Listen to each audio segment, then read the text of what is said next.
Guys, Coach will open with a comment. It's going to be quick tonight. He's got the radio show, but raise your hand and we'll get you your questions. How's everybody doing?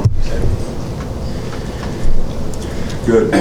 Well, I think in games like this that are big rivalry games where a lot of stuff going on around the game and all that, that players have to really focus on execution. That's the most important thing in a game like this.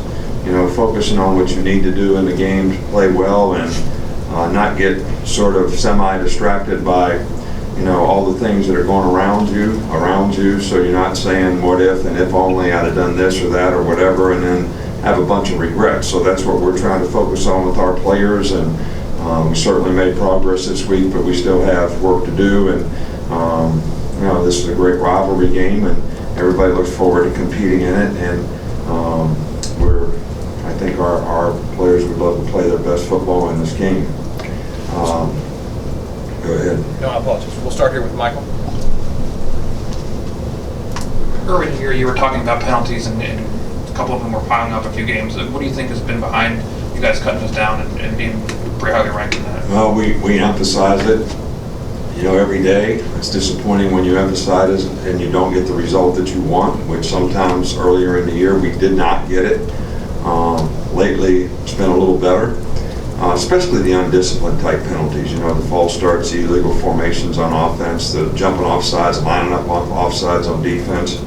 I think you're going to have a few competitive penalties every now and then where, you know, maybe a guy gets pass interference or you get a holding call when you're out there competing or whatever, but it's those kind of penalties that you really want to eliminate, and putting yourself in good position and using good technique, having a good focus on what you're doing is usually what contributes to that. But you know, we have officials every day in practice.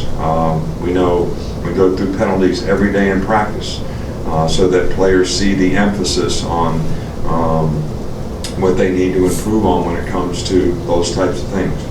We'll come back up front with Mark. Yeah, I was just going to ask for a quick update on Cam Robinson and Kerryon, how they looked in practice and will they play? Well, they have practiced and they continue to make progress. They both will play. Both Scarborough has practiced more this week, so we're hopeful that he'll continue to progress, and certainly looks a lot better this week. So that's about it. Up front here with Kirk. Coach, I wonder if you're ever nervous before a game or in preparation, or are you always nervous, or never? Well, I don't know if nervous is the right word. I think that you stay a little uptight, or at least I do, until I feel like, you know, the players really sort of got it in terms of understanding what they need to do, and you've had enough repetitions to get things right, so you feel like going into the game there aren't a lot of questions in their mind as to what they should do and how they need to adjust.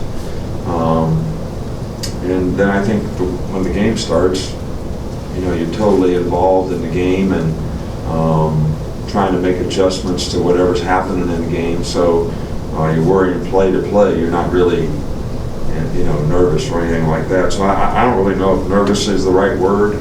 I don't know if anxious is the right word. I would be more using the term concerned that you got your players ready to play well. A couple more, Alex and then Tom. I wanted to ask you, we talked about Cameron Petway, but Auburn has another running back in Kerryon Johnson.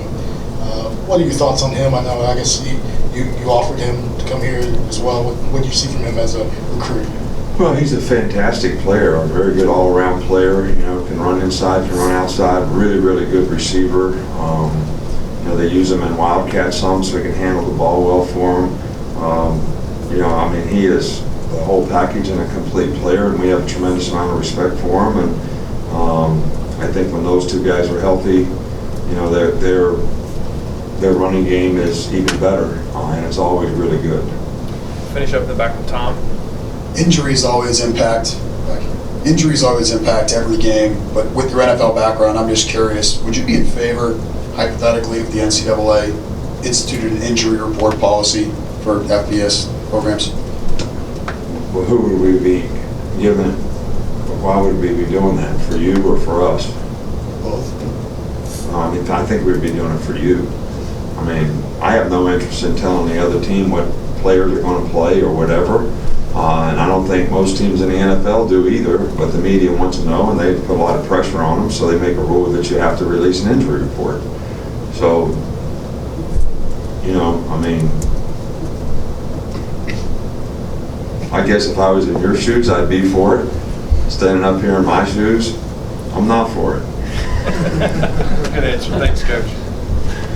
All right, is that it? Yep. Well, hey, look, Thanksgiving's a great time of the year for everybody to have a lot of gratitude for all the blessings that we have and things that sometimes we don't think about that we should be thankful for. So I hope everybody has a very happy Thanksgiving, all of our fans, all of our supporters, and certainly the group of people that's here today, sacrificing being away from your family to cover our team. Thank you very much. Thanks, Coach.